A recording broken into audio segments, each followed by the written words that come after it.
inner strength.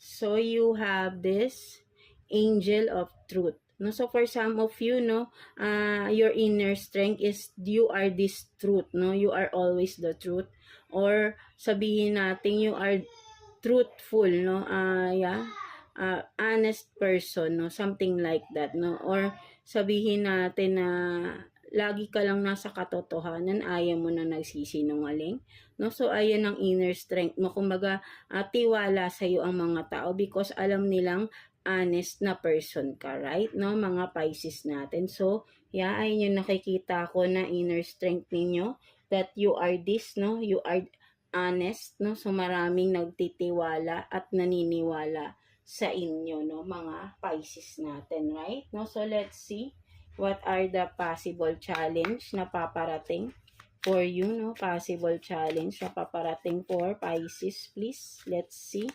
Possible na challenge paparating for you, Pisces. Tignan natin. Possible na paparating for Pisces. Challenge na paparating, ano? So, you have this 7 of Wands and then Ace of Pentacles. No, so for some of you, no, possible challenge na paparating, no? Maybe sa relationship ang nakikita ko dito, no?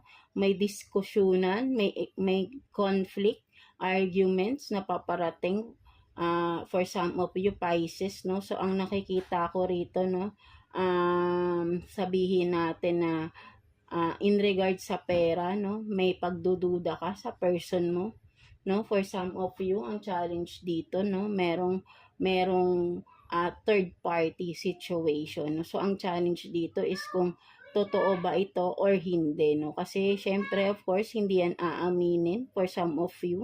But then, meron ka ng hint or may nakukutob ka rito, no? So, ang challenge sa'yo rito is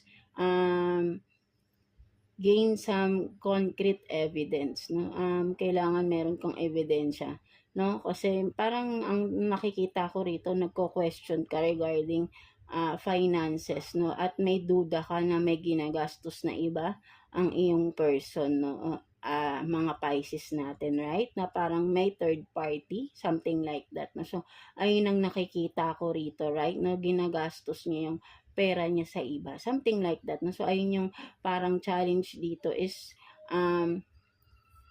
paano mo mapapatunayan, right? No, so maybe ang nakikita ko rito, no, kailangan mo ng ebidensya, no, bago ka